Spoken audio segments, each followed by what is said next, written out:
I think we're going to start, Paul. All right. Welcome. Welcome. Thank you, everybody.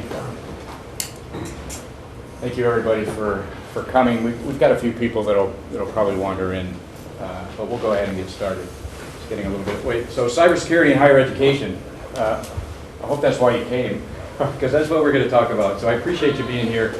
We have a great panel of experts. Tom DeChiaro from Drexel University, CIO, is joining us. Frank Yako, the CIO of ASMGI.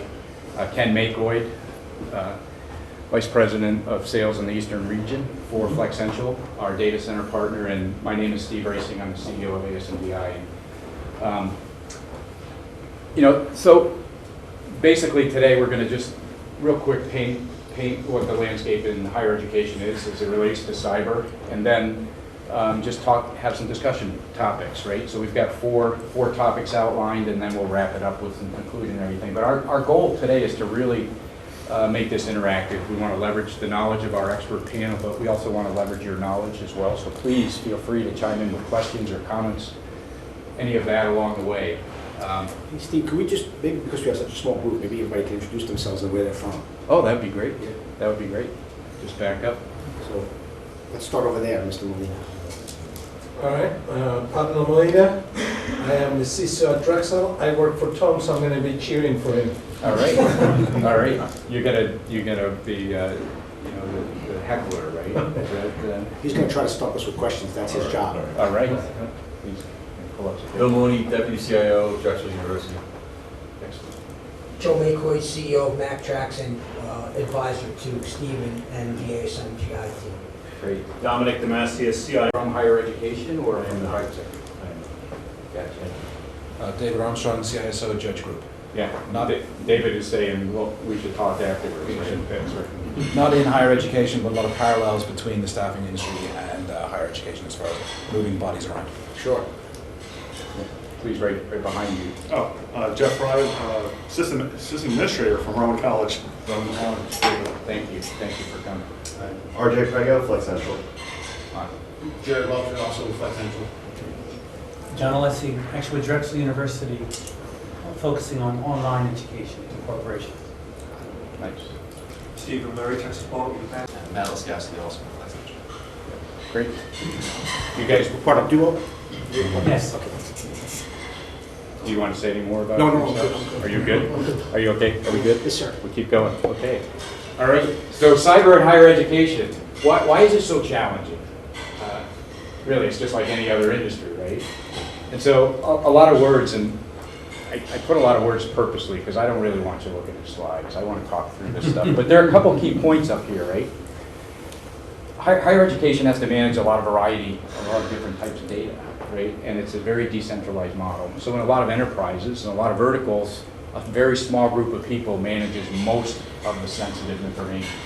In higher education, it's all over the place, right? You have privacy requirements and various different things. So a lot of decentralization, a lot of various rules and regulations, a lot of compliance requirements. Every state in the U.S., right? Privacy is state mandated in the U.S. GDPR.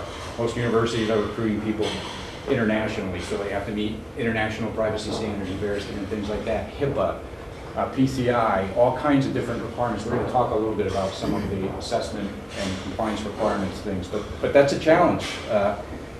Funding is challenging in higher ed for a couple of reasons. I don't think I fully really understood this until I had it explained to me, but everybody's got challenges with funding, particularly in cyber, right? It's a cost center. So every vertical you go to wants more budget, they want more people, they want more resources, they want everything. But in higher education, a lot of the money that's available at universities and higher education is endowment funds, and it's restricted use.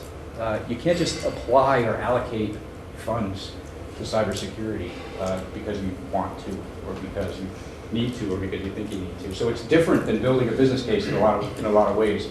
Operating budgets in higher education are really tight, and it's challenging. Understood. So what about threats? Everybody wants a piece of you in higher education. Everybody does. Nation states do. Most higher education universities are doing research, right? They're getting government grants. They have intellectual property. They have technology transfer departments. They have all these things, right? Nation states want that information. They want that intellectual property. So they're very sophisticated attackers. So higher education has to be adept at protecting themselves from sophisticated attackers, criminal syndicates. All higher ed organizations, all universities accept payments and finance from people, PCI, credit card information, and things like that. So the criminal syndicates, they want to make money, right? So they want to attack organizations where they can make money, and they want to get to those kind of things. Hacktivists are common threats against universities. Insiders, everybody's dealing with insider threats, obviously, but so is higher ed. But everybody wants a piece of higher education. What are the threat vectors? Phishing.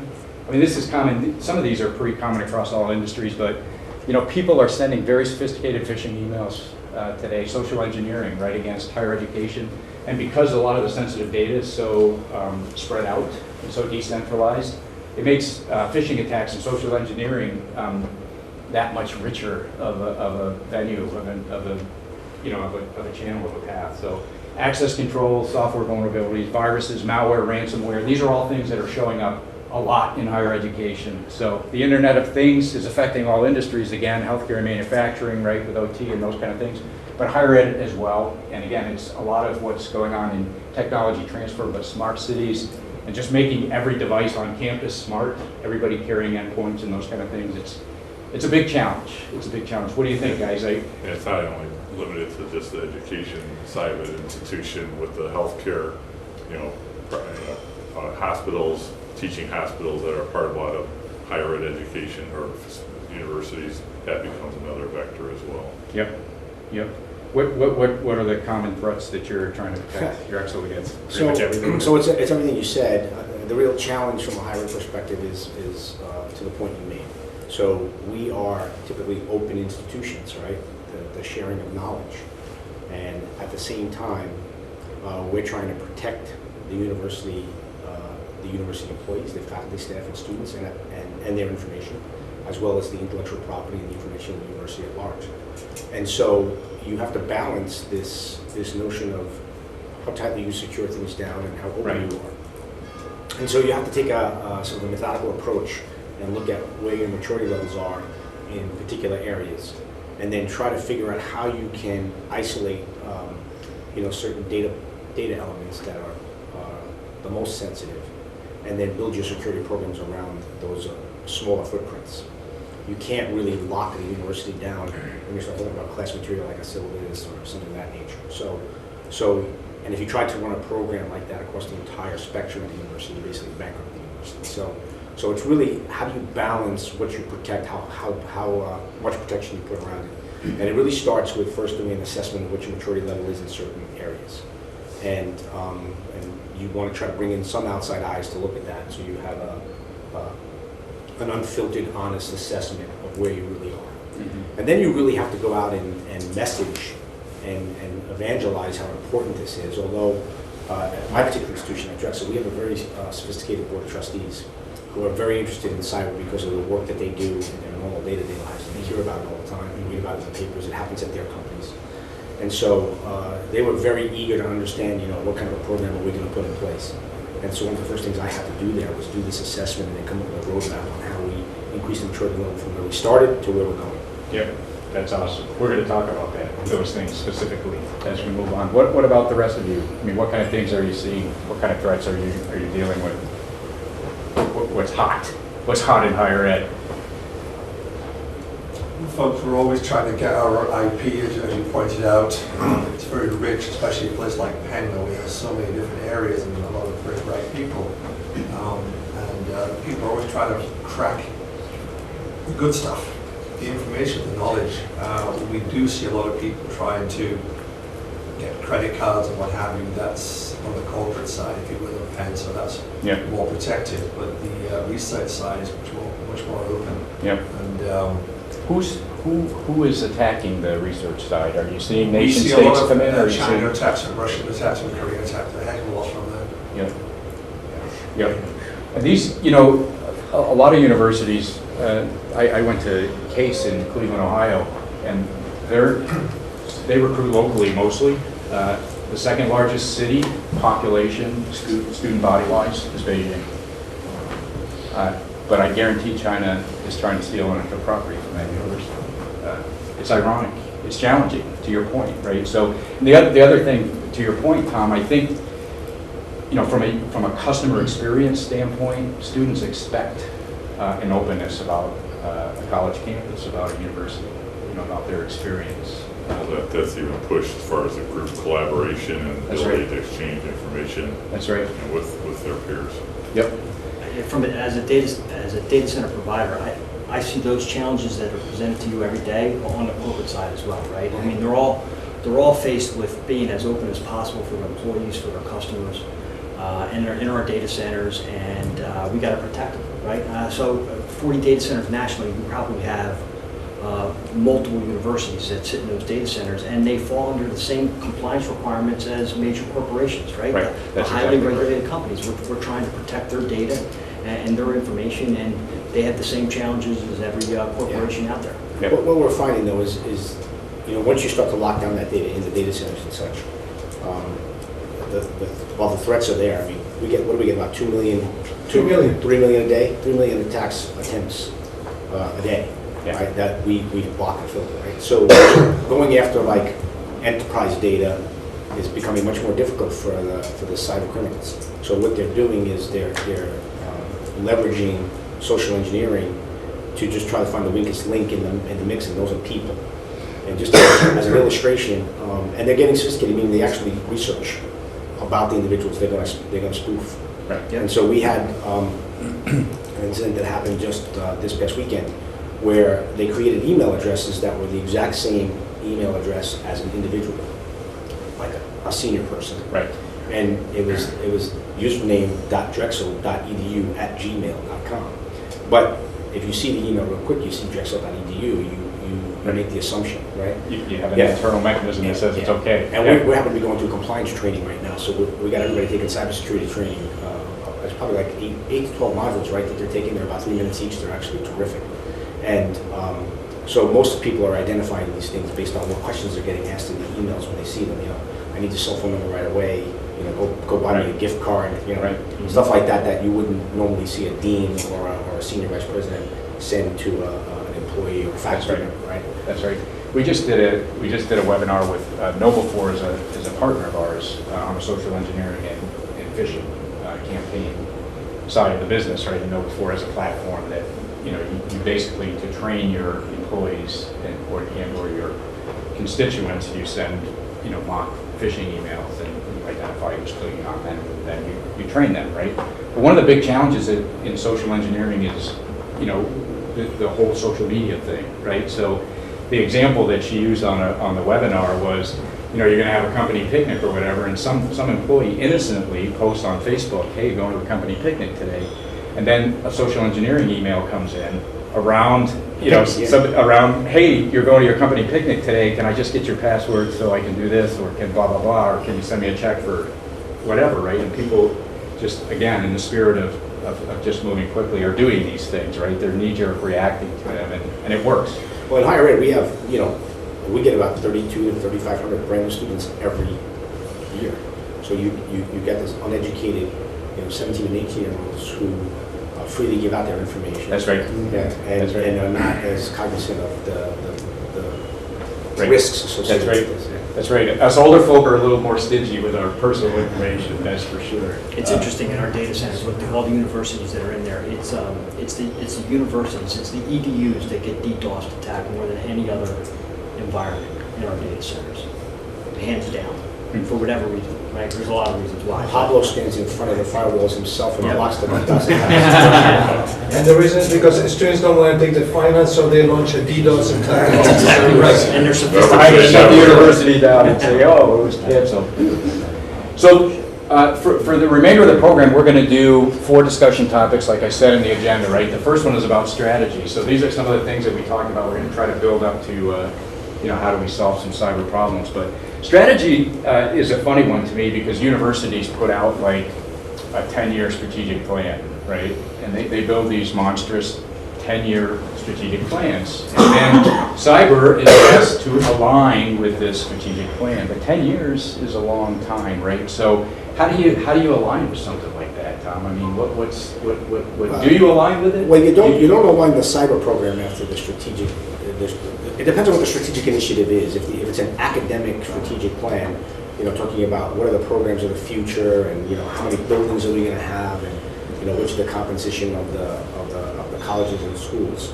There's infrastructure that supports that, and you can certainly do strategic planning in that regard. I got to have fiber, and we got to make sure that we're looking at all of those types of things as it relates to the strategic plan.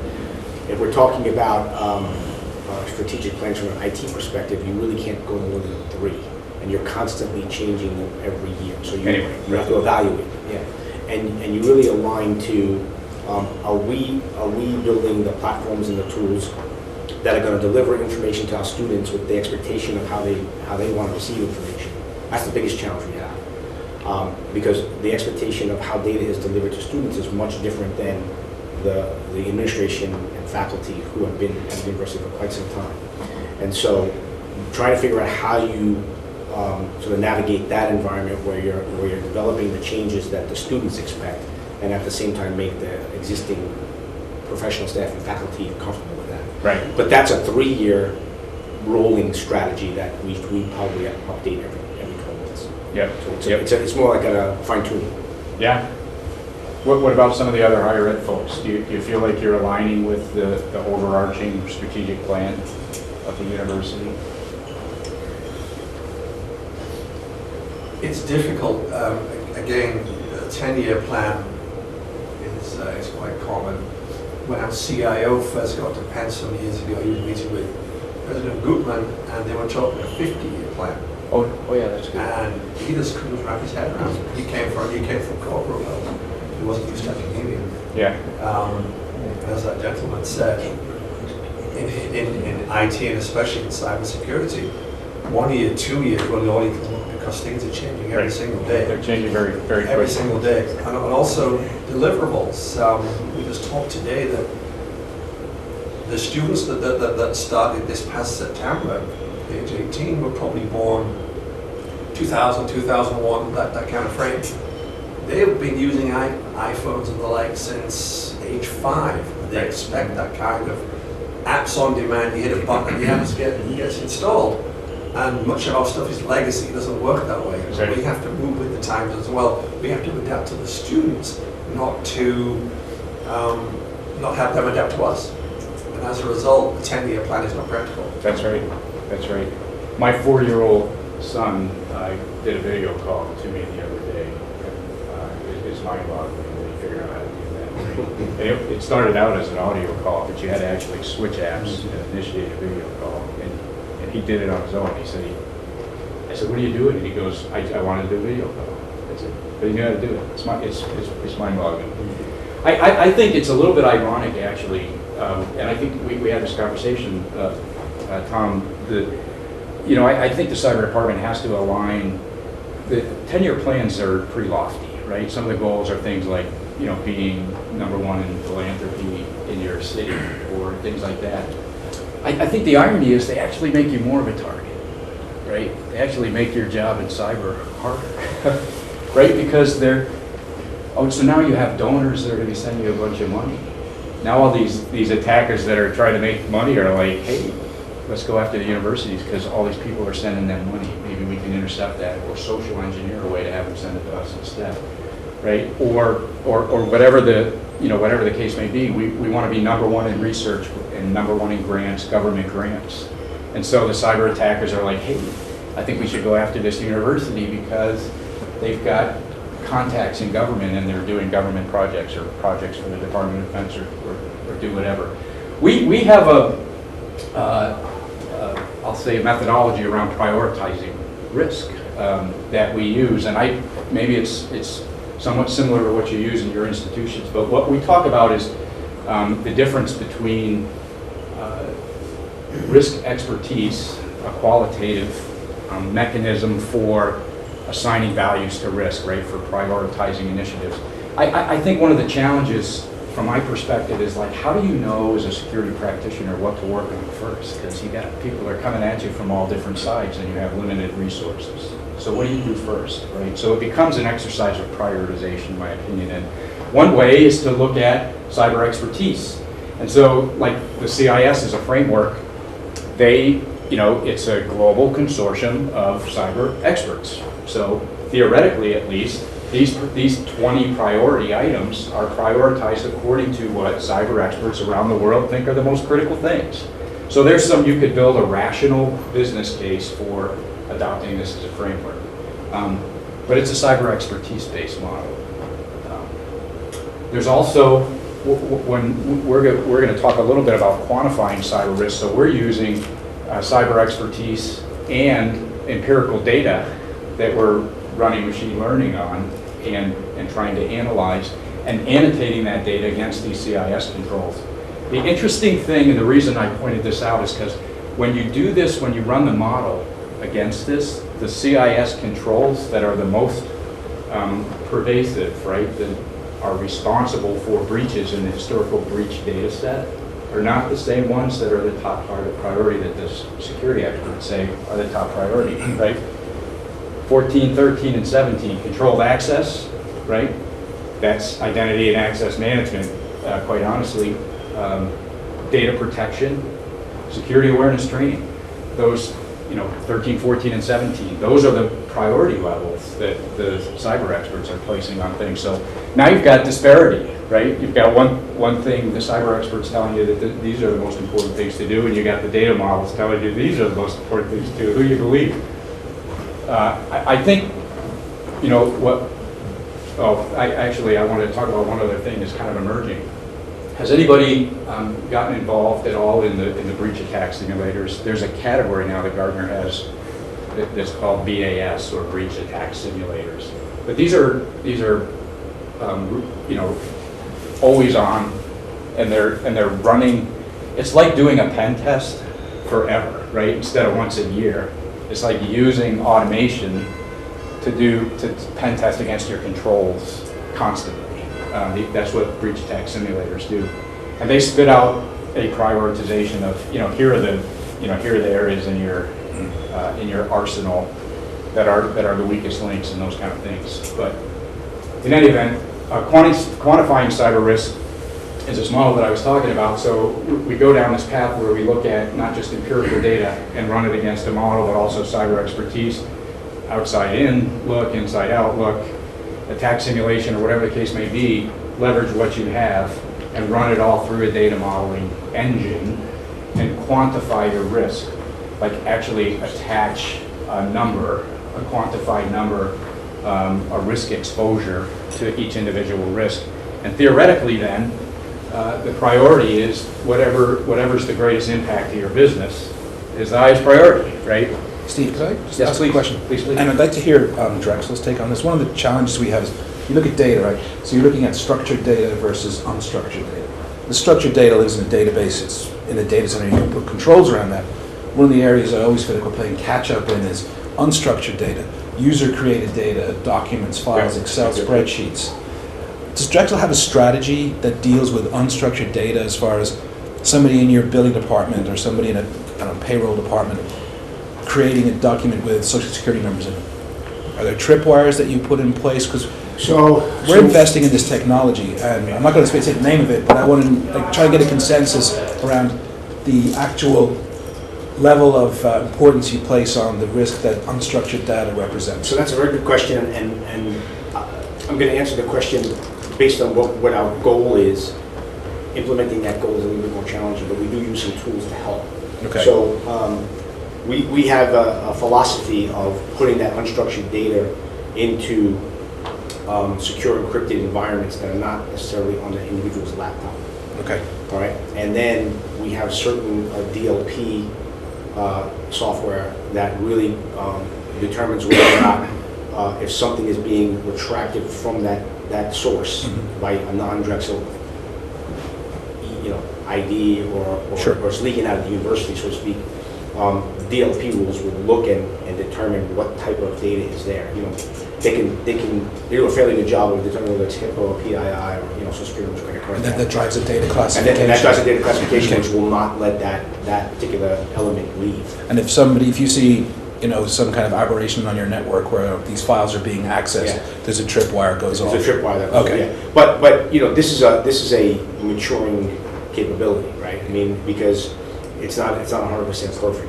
There are some instances where we will allow the data to leave the premise, so to speak, because it was authorized by the individual who owns that data. Okay. But alerts are still generated and logged that occurred, and there's a sort of a trigger that goes up saying, hey, did you mean to share this file? The other things we're trying to do is, in terms of identity management, from when people actually no longer employed at the university, we're sort of using a A5 level of 365 or 365. So I'm able to, once they no longer have a valid user ID, even if they download, let's say, their OneDrive files to their hard drive, it's encrypted, and they'll have to actually authenticate to 365 in the cloud before they can actually read that data. So if they don't have an ID anymore, that data becomes useless. We're looking at that very product right now. Yeah. So that's a mechanism that where you have above the A3 model, which gives safe links and other. We call it types EAP or something like that. ATP, right? Is it called ATP? Yeah, so it's advanced threat protection. So it does scans of your actual attachments. Detonates those attachments. Is that what you're actively using right now? Yeah. So it's a combination of all these things that I'm telling you. So Microsoft are pitching it to us, and I didn't know if anybody's actually actively using it. No, actively using it. Okay. So basically, when an attachment comes in, right, Microsoft is actually detonating that attachment. So sometimes if it's large, you won't actually be able to open that file. It'll say that it's under a scan. It's actually an ATP scan. Okay. And then the person actually, this is annoying, but you have to move off that email and wait for it to come up as unread. So it sandboxes it. It sandboxes it in, yeah. Okay. And then we're using that with combinations of antivirus software. So we're actually using, we're using actually two at this point. How is that correct? We're using Traps and Sophos. and Sophos. And the reason why is because we really want to move to Traps, which is a Palo Alto product, on the scans, because that also does a little bit more AI type analysis on what's actually the execution of an application that's running on the workstation. Okay. They're looking at the trends on actually what machine instructions are being executed, and will determine. And is it behavior pattern? It's a behavior pattern thing, right? Okay. And they also detonate stuff in the cloud too, as well. So we experiment with all of these technologies and implement. If they go through like a sandbox trial, we then implement them in phases. So we typically start within the IT organization, about 175 people or so. We will be the guinea pigs to run all of the stuff first, and then we'll move it on to the senior leadership, and then ultimately faculty, and then students. So it's a sort of a phased approach to deployment. Thank you for that. Did that answer your question? Yeah, it does. Thank you. Yeah, we're working with clients as well, where part of the challenge, going back to Tom's comment, is just really understanding what the profile is of the data that lives within your environment and where that actually exists. And there's the solutions out there now. Start to learn basically who should be using that, so you get into the whole user behavior analytics portion as well, and that then you can start to see patterns. So if there are different, it goes through a learning process, and then ultimately if you start to see anything that's happening that someone's accessing data where they shouldn't be, then it will immediately starts to, you can set whatever actions that you want to put into effect. So there's definitely, that's the trend of those types of capabilities. You're running multi-factor right now? Yeah. I mean, that's another thing you have to do. We invested in a tool called Spirion. I don't know if anybody's ever heard of it, but it is a pattern matching algorithm, and it will go through and it will open up, it'll crack PSTs, zip files, PDFs, anything you want, and it will scan the entire document, and it will look for a social security number. Yeah. And some of the stuff it returns is frightening. But So it's a scan on all the data. Yeah. but- We used to use something called Identity Manager, was it? Identity Finder. That's Spirion. They've been rebranded. Oh, they've been rebranded. Okay. Yeah, they've been So I'm rebranded. familiar with the product previously. Yeah. So we want to know what the next step was, as far as you're saying, is behavior, like patterning, what people are doing, how they're doing it. And then where in the environment, if your environment's not segmented properly, where you want to isolate where that data should reside, then that's another. That's another challenge part too. of it. Yep. So, interestingly, if you look at the historical you go back and look at the historical breach data sets, data protection is really that item around unstructured data and figuring out what sensitive information is living on laptops and thumb drives and all of those various different places. But I also want to mention there's a concept called dark data. Rot is a term redundant, obsolete, and trivial. Like for example, I always use the example of somebody working on a contract, and like you say to a law firm, "Where's your sensitive data?" They say, "Wait, well, we have a system of record, and we always put the information in the system of record." But what about when you're drafting a contract, right? And I email it to 5 people, and you give me your comments, and now I've got, now there's 6 copies of that document, and then we redline it and then send it out to 12 more people. That document lives like all over the place, right? And then it never gets touched again. It's in email attachments, it's on laptops, it's on file servers, it's in cloud storage, it's everywhere. And that's what rot is, because there's no value to that data, right? The final document, the signed contract, Depends in the system of record. Depends on the record retention policy. Yeah, no doubt, no doubt. But I hear you. But it's challenging, but that is an area. So I wanted to talk through this just to understand, how you currently are quantifying your risk and prioritizing your initiatives in cyber, because I know that you have limited resources and those kind of things, and how that you link that back to the overarching strategy of the organization. So, question number 2 is about assessments, right? We had a conversation with the university recently that has all these compliance requirements to meet, but they don't have the budget to do them all every year. So they do PCI 1 year, HIPAA the next year, and I'm thinking to myself, like, you're not meeting the compliance requirement, right? There's an annual risk assessment requirement for all of them. So how is that happening? Is that common? I mean, are other people experiencing that same thing? How do you address the plethora of compliance requirements? Here's some of them, right? PCI, most universities have to meet PCI. Some of them have health systems or medical schools or those kind of things, and store health records for students and various different patient data. So FERPA is, I think, pretty common across the board.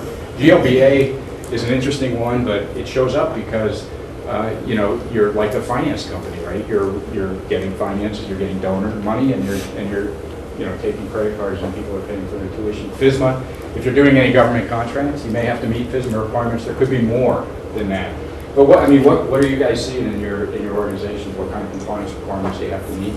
How are you meeting them all? Steve, I can tell you, from a data center provider and a cloud provider for universities, for highly regulated industries, it's our job to do that for these guys, right? So if they're sitting in our data center, we have a compliance team that makes sure that our data center, our cloud platform, follows all these compliance. We have all these compliances in place. Actually, we assist them, right? So if they're in our data center on our cloud platform, we're handing over those compliance documents like it's their own, right? So that's one of the value adds that an outsourced provider can assist with universities. And if we do this for the highly regulated industries, everything else falls underneath that. Yep. How about the rest of you in the university settings? Are you seeing challenges around meeting your compliance requirements? I can tell you one that all of us have been a big challenge with. When we get funding from the Department of Defense or Department of Energy, sometimes we have to abide by what is called DFARS. Mm-hmm. That is how you protect unclassified yet confidential information. And a bunch of us got together in one of our associations and wrote to the federal government saying we can comply with this. So what's next? You have to be more specific about what regulations you need us to follow, because the way the regulations are written and published, nobody can meet those and produce the research work that you're asking us to produce with this funding. So this is one of the big dilemmas that we find with those compliance regulations. We try our best. There's some wiggle room for interpretation, and yet sometimes, as you pointed out, we know we're not complying. Mm-hmm. The good news is that nobody's complying either. So. Some of the things we try. Good news, bad news story. It is a good news, bad news We try to story. offload some of them too. Like, so from a PCI perspective, we use payment processors. So we basically don't store any credit cards or that type of stuff, especially with students who are making payments or even for donors and that. Yep. And so that's run through a PCI compliant payment processing service. And most universities do it that way. So that's sort of the smart. Trump was kind of an interesting one because there really is, it's kind of a loose, it's a loose regulation, not very well written, and it really, if somebody needs to know something about a student, then they need to know something about a student, right? So that's a tougher one to really put your hands around. Plus, it's not as really rigid as what we deal with in terms of PII or HIPAA. HIPAA really is the challenging one here. It's the most complex, and that also has some levels of interpretation too, because HIPAA really, the way the regulations are written, the way I understand it, is that it really is tied to medical billing. So we treat everything that's related to health information at the same level. But I think if you're using de-identified patient information for research, it wouldn't necessarily fall into the same HIPAA rules, but we treat it that way just because of the sensitivity of it. Right? Yeah. Yeah. From my perspective, the challenge with de-identified data in research is that unde-identified data makes its way into the mix. Images are a good case, right? So how do you get some of the embedded information that's in images and various different types of research data out?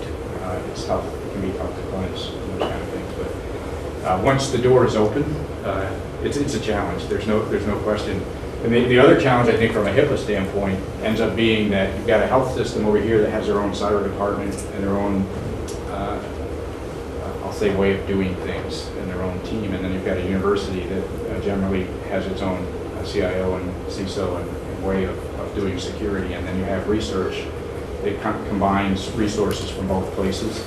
And just understanding like whose domain does that fall under and which set of rules do you have to follow can be challenging, right? It's confusing. And I talk to a lot of people in that setting, and nobody really knows who owns, whose server is it anyway? I don't know. It's kind of like right on the line. So It might be on some researcher's desk. that's right. And a lot of times that's the case, right?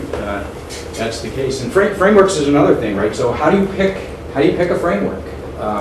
So how do you even know what to do an assessment against? If you're doing government work, you're probably being asked to comply with NIST. If you're doing financial services work, you're probably being asked to comply with ISO. We leverage CIS in a lot of the risk work that we do, and one of the reasons that we do that is because it maps really well to a lot of the other frameworks, right? So one of the key things that we see is that in higher education, you have all these different compliance requirements. And instead of doing an individual assessment, why not map the controls, what we call a common controls framework, and do one assessment per year, and then map controls to meet all your requirements. And that goes back to the what the objective of the assessment is as well, because there's times of the past where you could just go and check that box and say that you meet those requirements. But if you're not going and validating that you're actively meeting those, that's where that attack simulator types of options come into play as well, because everyone knows that unless you have tight change control processes or keeping up with every change in your threat landscape, you're not going to be looking at something once a year is probably not. Yeah, we're protected today, tomorrow we're not, right? That's a common scenario. What do you guys think about a common controls model, right? Doing one assessment every year and then mapping it out to meet all of your requirements. Is anybody leveraging that approach, or does it seem rational? Is it a good idea? Or? Well, we're driven by whatever vertical we're trying to get into. So in the healthcare field, we have to be high trust CSF certified. So that's that framework. So do you bring somebody in though to do a high trust? Yeah, we're spending 2 years in hell going to to high get trust. certified. You have to do that. Yeah, that's right. 140,000. That's one of the reasons on the brochure. Yeah, right. And then the other in ISO. So we just started to try to do the best of breed for one healthcare division. That's it. It's all high trust CSF. Everybody else just leverages ISO. Yep. Yeah. So the challenge is like certifications. If you want, we call that an audit, right? We call an assessment something that doesn't include like a certifying body. But to be high trust certified, you have to have a high trust, certified assessor come in and specifically do a high trust evaluation. So you may have to do more than one of those. Don't pick E and Y. I didn't say that. Thanks for the tip. You got it. So what problems are you trying to solve? I think this is where the rubber hits the road, right? So, you got a strategy document, you build a roadmap, and then, you go through the assessment. We talk about, at ASMGI, we talk a lot about, like everything's a gap. Do an assessment to figure out where you are here, and then identify where you want to be, and then what do you have to do to get there.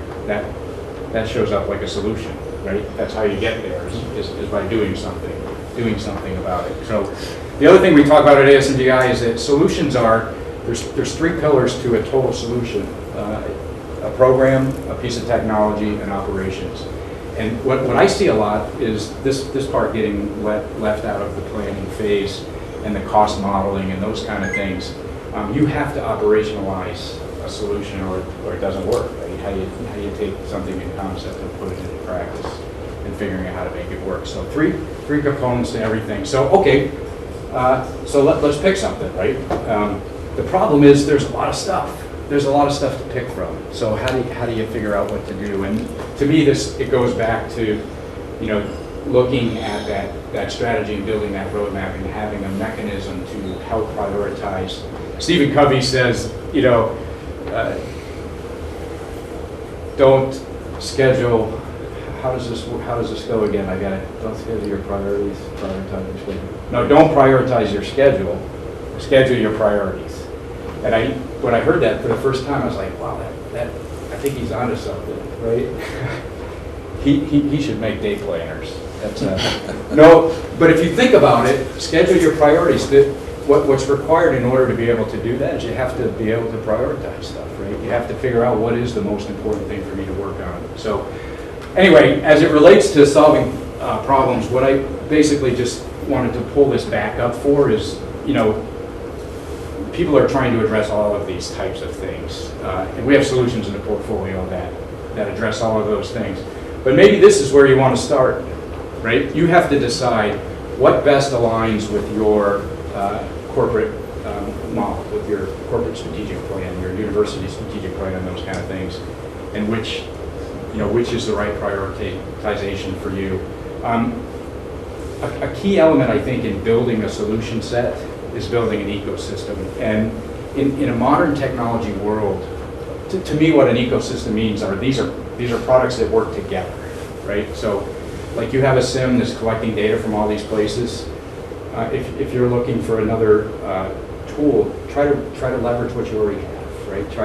You already have your data in one place. It's in that SIM, so try to get something that integrates with that SIM and can leverage that data and do AI and those kind of things.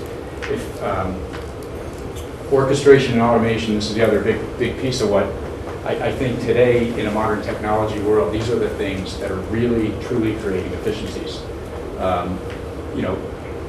Orchestration is about the building blocks to automation, in my opinion. And automation is about doing things with machines, right, instead of humans. And we don't have enough resources to do everything. But if you can get, a good example is like, from that partner mix, Forescout, for example, identifying all of the endpoints that are connecting to your network and noticing that malware shows up on one of them and automatically triggering, malware bites to go remediate that malware, right? That would be great if you didn't have to send somebody out to a desktop to take it down and physically, burn people time to remediate malware and do those kinds of things. But automation is I think is a big driver today. So my question to the group then is what kind of things are you doing in automation today? And are you leveraging that in your higher ed institutes and your private enterprises and things like that to drive efficiencies? Are you doing stuff with that today? I mean, I'm going to defer to Pablo here. I mean, we have technology deployed to do some of the isolations you're talking about, but that's a maturing skill. I mean, the other thing you have to look at too is, really what is the risk profile, and how do you measure that risk profile, and what is the actual risk in terms of quantitative dollars, and then you have to then figure out what your spend is or what your ask is based on what the risk is, right? You're not going to spend $25 million to mitigate a $5 million risk, so you have to really understand where the risks are and really put your business case around, the biggest risk. From a, because our population is so diverse, we don't have the same program for like students that we have for faculty and staff and some of the people who deal with like financial data and the sensitive enterprise data for the university. So it's really hard for me to answer that question. Yeah, so it's not just about classifying data, you have to classify the people as well who are accessing the data. What about everybody else? I heard some talk earlier about using some automation for user behavior analytics and identifying behaviors that are like anomalies, for example, or those kind of things. Are we starting to do that in our environments? Well, once DevOps died off and they don't get the money anymore, SecOps it seems to be where the money's going. Yeah. So as we're trying to figure out how to leverage fear around SecOps that drives funding, that's my strategy anyway. It's brilliant. Well, because you can't orchestrate it all and put in automation, because to build the automation, to get it right, to get the right solution in place, get it operational, validate it, right? Goes back to the cost. How much does it cost to get that one corner of your world safe? Or safer, not safe, nothing safe, right? So safer, right? What's that cost you? And what was my risk to begin with, right? So if you don't start with identifying where we got to put that effort, that's the hard part. Where do we put our efforts? What are the most important things? Yeah. I mean, let's say you cleared the bar of the basics. You can tell what devices are on your network. You know what I mean? You have certain basic things. You have some multi-factor authentication. You have some basic stuff going. Where do you go from there? Like, how do you? Yeah, there's really no risk. There's no utopia in fully automating risk mitigation on the cyber front. Because otherwise you're talking about cyberdyne, right? Exactly. You can't chase. Peter will be sitting on the beach drinking pina colada. You'll have automation 47 different solutions to automate different pieces because they don't all talk together. They don't all integrate. They don't. There's all these one-off niches of solutions, and you can't string them all together. I don't care what sales guy tells me I can. They don't really string together. Right. Edge devices are constantly going to change, so there's exactly. Another point. That's right. Maintenance model on how you mitigate that risk. That's a challenging one. Mm-hmm. So maybe the question should be, when do you start going down this path, and how much is enough and how much is too much, right? I agree with you. You have to have a strategy, right? And you have to prioritize 3 treatments of risk. You either mitigate the risk, you accept the risk. If it costs more to remediate it than it does, than the risk is, don't do it. That's good advice. That's good business advice, right? Who would do that? The other mechanism really is to transfer the risk onto either a balance sheet or an insurance policy. Well, we transfer the risk to the processors of our credit cards, right? That's right. That or database. And you're always going to have to accept some level of risk, right? There's no such thing as being completely protected. Yep. What I'm seeing in various different industries it isn't a flip of a switch and you're automated. It's a very staged thing. Like step number 1, like we talk about visibility being, on a personal level, it's called awareness, right? On a device level, it's called visibility. You want to discover and identify what's there. If you can do that, then move on to the next piece, which is trying to identify what's normal behavior, what's anomalous behavior, and those kind of things. And there are a lot of technologies that are, I'll say, pitching that today, but you have to be very careful, I think, about whether you're actually... I think you also have to make sure we start focusing more on education of the user community, because that, to me, at this point in time, is the weakest link we have. Mm-hmm. We're doing a better job at protecting the core assets, the core data assets, but it's the people who get socially engineered, who have maybe credentials to get to that data. It's not that they're paying for your firewalls to get to the data. Well, and the bad guys know that.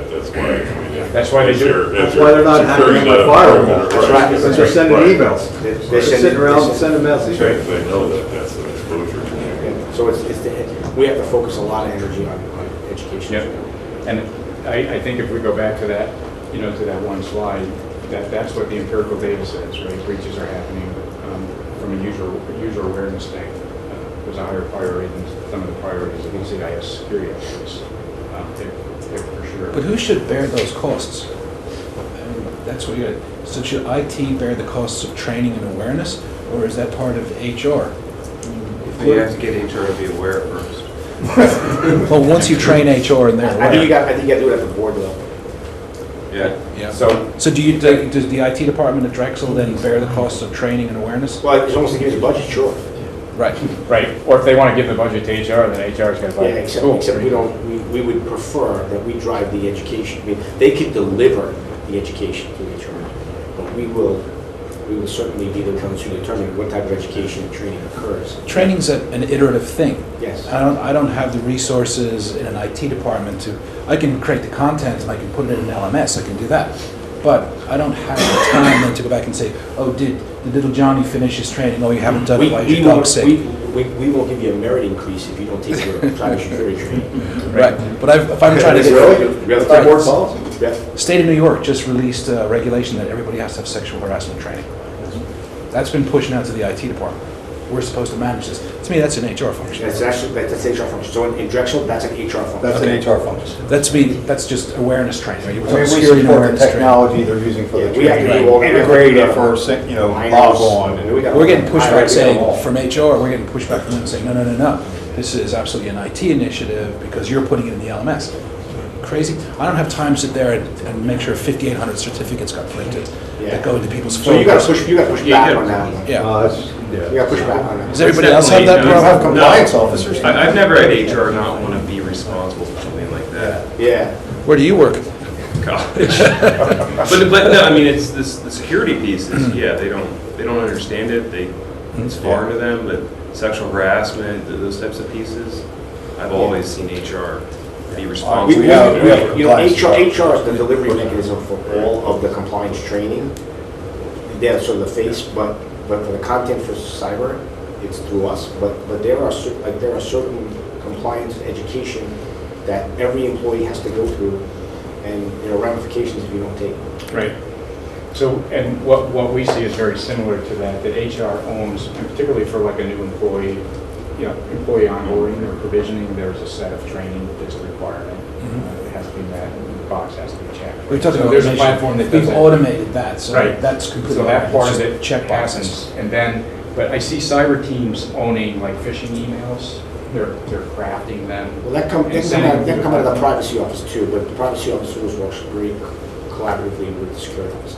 Yeah. We try to push off the actual phishing, like that when we're actually doing a stage phishing to see who's going to click on something. I think we let privacy drive that training without coaching. Is that right?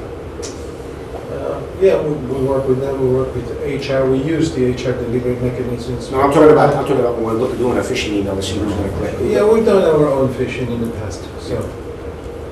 And the other thing we do is that, in order to, in addition to the compliance ones, which is a strong incentive, if you don't take it, you don't get a merit increase, as Tom mentioned. We want the students and the faculty and staff to take voluntary training. And the way we've been able to achieve that is by giving them certificates. So they get HR certificates of completion for faculty and staff, and the students get the certificates directly from the vendors. So they have one more line in the resume as they compete in the job market saying, I've voluntarily taken this security training, which means I care about the information entrusted to me. And understand it. Great. What percentage of students do it? I'm sorry? What percentage of your students? Well, we only started a few months ago, so we keep going up. So, right now it's in the single digits, but every week we get more requests. So the goal would be to get over 50%, but who knows what's going to happen. So. Right. Going back also about the question of who should drive the overall awareness. I mean, really, the security knows, it has a pulse on what the threats are. So that awareness elevation has to come from the security team. How it's orchestrated and administered within the organization is going to depend on, what the structure of the organization is and who owns, whether it's HR, compliance, whatever the case may be. Okay. But, it really comes down to security, having to make sure that you're focusing on the right things so that you are getting the effectiveness in And we do a lot with it, because next month is cyber awareness month, right? So we'll do a lot of communications. Yep, excellent. Let's talk about the data center for a second. Do you outsource your data center? Who's a university, and who maintains their own data center, and who outsources the data center? We have on-prem as well as going out to the cloud, outsourced. Public cloud? Yeah, Amazon primarily, Azure, that kind of thing. Yep. It's all cost and on-prem. Yep. Yeah, we're on-prem for most of our core applications, and then the stuff that we moved out into the cloud really are true SaaS solutions. Yeah. So we're moving to SaaS solutions in the cloud. Yep. But some of the enterprise stuff, if it's not a SaaS, if I can't get it in a SaaS environment, we run it in our own data centers, because it's just the ROI is not there. Yeah. For us, So your LMS is in the cloud, our LMS is in the cloud. right, SaaS? Okay.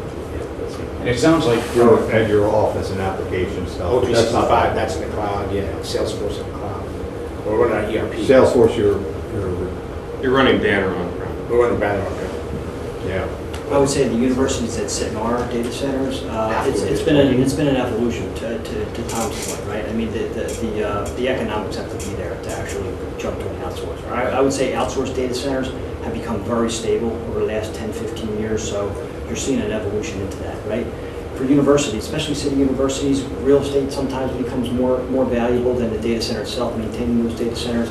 So that's the evolution that we're seeing with universities, just like every repurposing your every enterprise that's out there, right? And they have to be able to jump to a stable environment, but by all means a secure environment, right? They have to feel comfortable that we're maintaining that security. So that underlying infrastructure is very important. If we maintain that and we do a good job with that, and especially our cloud platform as well, right? As more and more universities become global, their students are worldwide, getting access to those cloud platforms and that delivery model, and getting out those classroom applications in a low latency environment, the cloud becomes a more important model as part of the data center solution. So that's where we're seeing the evolution. I think historically, it's been event driven. And by that I mean, like we've been doing some data center relocation projects. We do a decent number of those.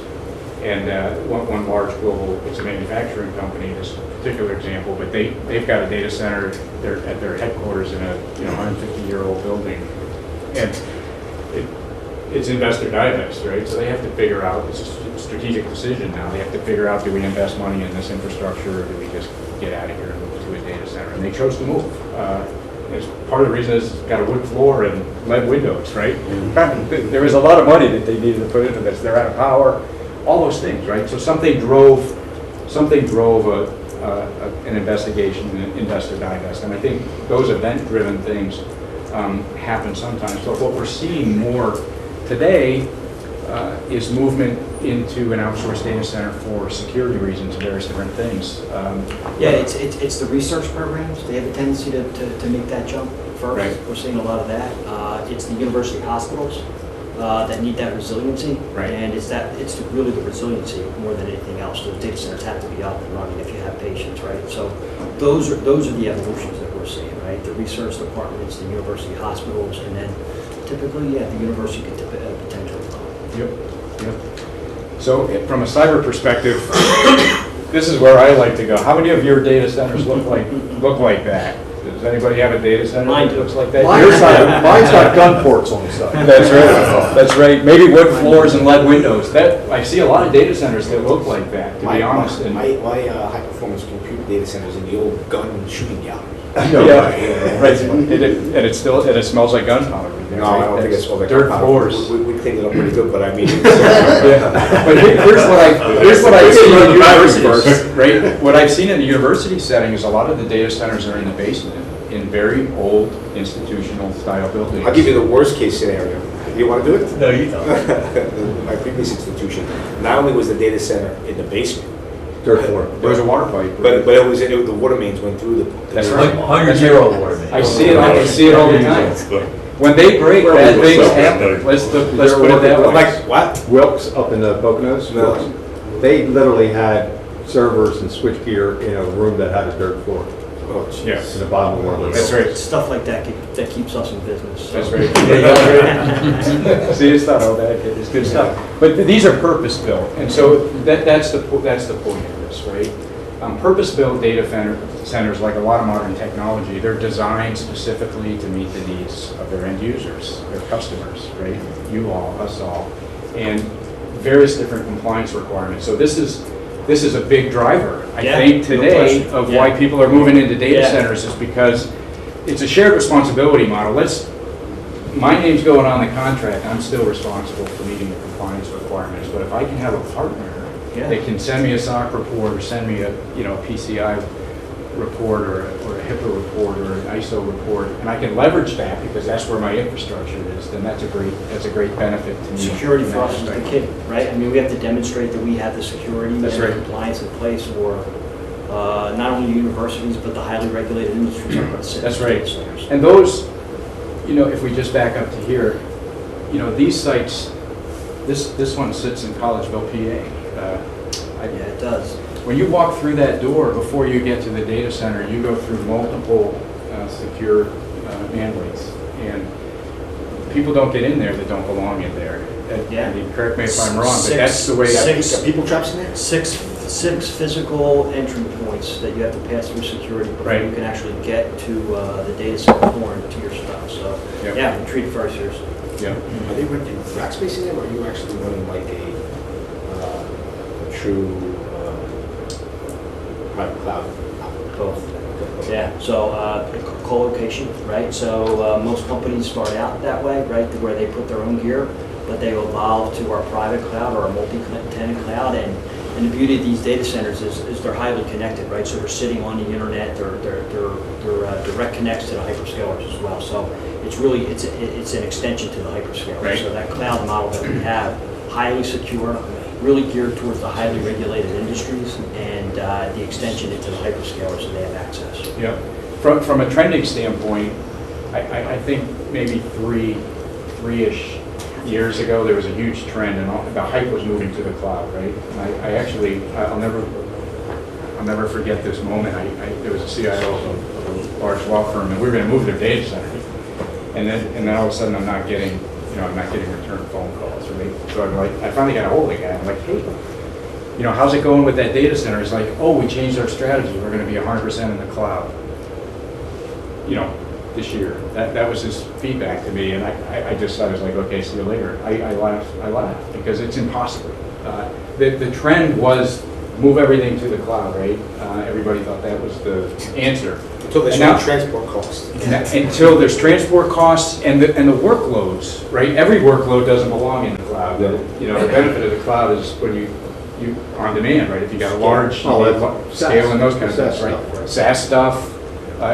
So I think operationally what people found is they were picking up what they had in their physical on-premise data centers and just doing an exact replica of that, which was basically running VMs in a public cloud, and it was expensive.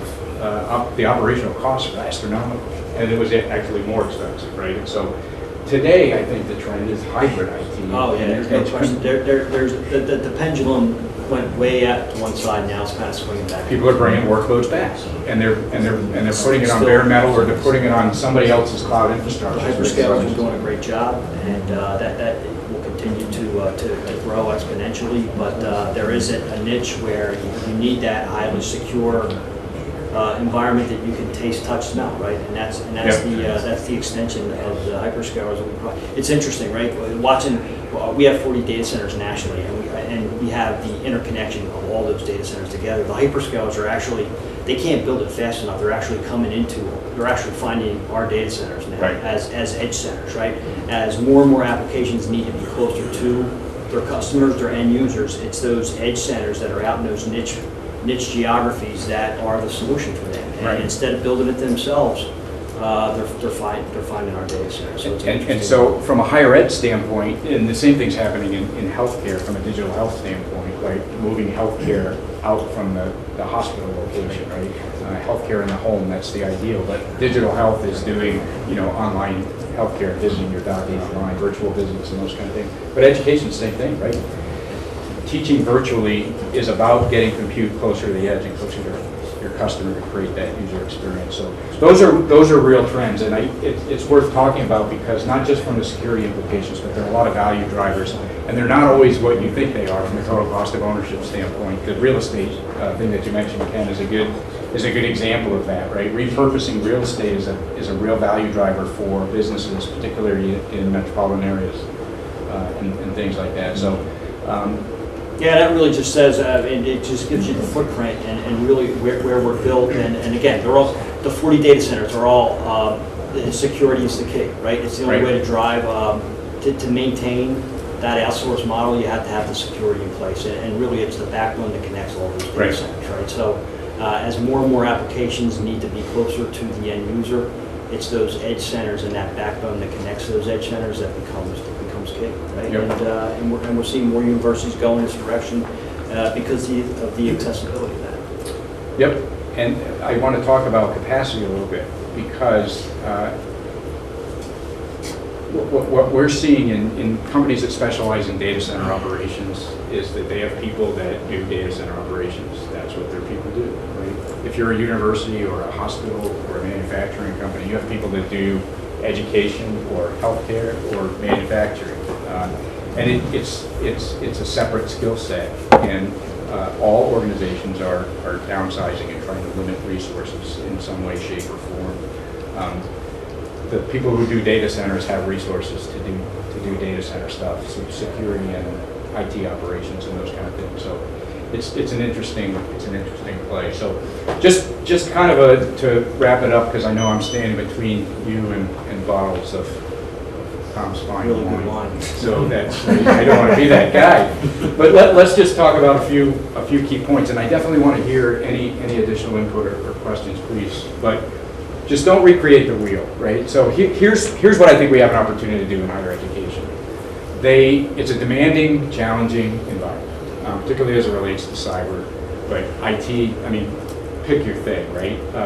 It's challenging. Let's get together. Their strength in numbers, right? So let's work together on this to solve a problem. And don't recreate the wheel. Don't try to do something different than everybody else is doing it. Just find out what people are doing it. Let's do this more often, right? Have these conversations. Have a little wine. Get to downtown Philadelphia, sit on an airplane all night. Whatever it takes. But map controls to complete one assessment that meet all your requirements. So there may be scenarios where you have to meet high trust. Or some other compliance requirement where you have to be actually certified to meet a client or a customer requirement. I get that. But there are a lot of other things, right? Map the controls. Do that and do one assessment and meet all of your requirements with one assessment. Quantify risk to establish priorities. The key in this is establishing priorities, but we feel very strongly that quantifying risk, it's an emerging technology, it's an emerging area, but I think it's a driver. If you can sit down with the business and speak in a language that they understand and talk about risk in numbers, right? What is the economic impact to our business of this risk versus this risk? If this one's bigger, that's a higher priority. That's the one that's going to get the funding. And you can demonstrate return on investment. This is one of the challenges that cyber practitioners have, right? Is the business says, hey, we're spending all this money, show me what we're getting for it, right? It's very difficult to show a return on investment in cyber dollars today. We think quantifying risk addresses a lot of these things. Orchestration and automation, I get it's hard and it takes a long time. We got to start. I think that's where technology is going. It's happening again in all areas of all businesses. Let's look at how we can apply it and leverage that, building an ecosystem and leverage orchestration and automation to help create efficiencies and those types of things to help us meet demands. We didn't talk a lot about cyber insurance, but the other thing we're trying to do is cyber risk. 3 treatments of risk. You know, you either accept it, you say, hey, you're just going to accept the risk. The cost to remediate it is more than the cost of the risk itself. Or you remediate it, you invest in a solution to solve the problem, or you move it onto your balance sheet or onto a cyber insurance policy and you transfer that risk, right? You make it somebody else's problem. They have to write the check. A lot of activity in that space, in the insurance space right now around cyber. It's not well understood. Underwriters don't really understand the risks as it relates to cyber. Every other enterprise risk is quantified already. Cyber is not. We're working towards that. Typically, what do you see people carry for cyber, like some kind of umbrella? Because we get different requirements of that. Are you carrying 50 million? Are you carrying 25 million? It varies, but it's very vanilla. So it's based on your industry, your revenues, your size. If you're in healthcare, it's based on how many medical records you store, right? There's a market value for medical records. And that's how insurance companies are figuring out what your premiums ought to be. It is not based on your risk posture. It's not an exact science. And that's why there's very sophisticated modeling that's being used to help solve this problem, but it isn't just an empirical data problem. It's actually driven by our clients. Our clients are demanding you carry Yeah. to deal with that. Oh, we as a customer, when we sign deals with like our cloud partners, we require them to have a certain threshold of liability. You want to share what that is? You know, it depends. I mean, we try to get as much as we can. Actually, Case of wine doesn't hurt. well, I'll give you an example from healthcare that we went through. There's a healthcare provider that we do services for. They ask all of their vendors for unlimited liability when it comes to HIPAA. They don't get it. We actually got it once, but I can't say we got it. Yeah. But It's super always cats. the last one to fall, but it's Super cats are very uncommon, it's but never these are the over. kind of things that people are doing. But the reason people are doing that is because they don't understand the risk, right? If they understood the risk, they wouldn't ask around money because they're not going to get it. No, it's actually a ridiculous demand. It's a ridiculous demand, and no service provider, Right. no savvy service provider is going to meet that, right? Correct. Startups are the only people that are saying yes to those questions, interestingly, at least from my experience. Outsource to a trusted partner where capacity or expertise is needed. This applies to data centers, it also applies to cyber, it applies to IT. Self-serving, maybe, but very real. We're all struggling. We outsource a lot of things that are not core competencies for us.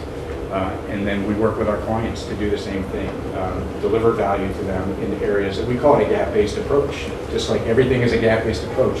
So you tell me where your gaps are, we'll figure out how to fill them for you, right? You tell me what outcomes you're trying to achieve, we'll try to figure out how to accomplish that for you. And a lot of where it relates in cyber are doing what we call the blocking and tackling, like vulnerability management and things like that, and leveraging our partners, our technology partners, to start to do some of these orchestration and automation things where we can do user behavior analytics and report, like if we do a managed SOC, for example, we have eyes on your environment 24/7.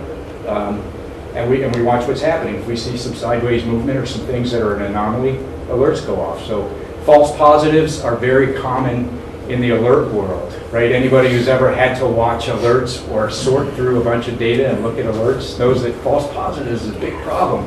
Humans cannot keep up with the amount of data that's being generated, right? So we have to leverage technology to address these problems.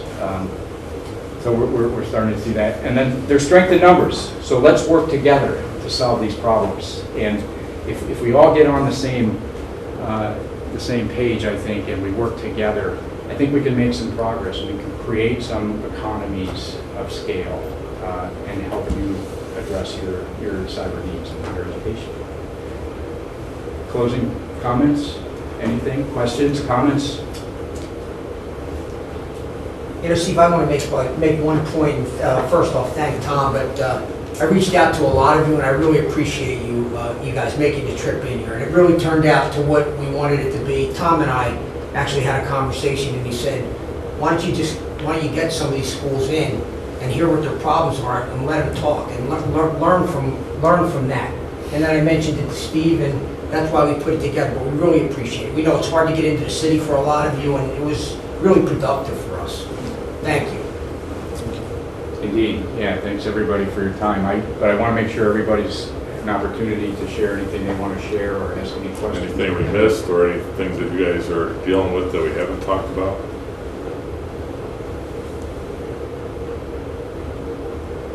Everybody's ready for the wine. I think we'll get to We have a few questions. I didn't bring all my whiteboards with me. You really don't want to know all of them. Thank you. All right.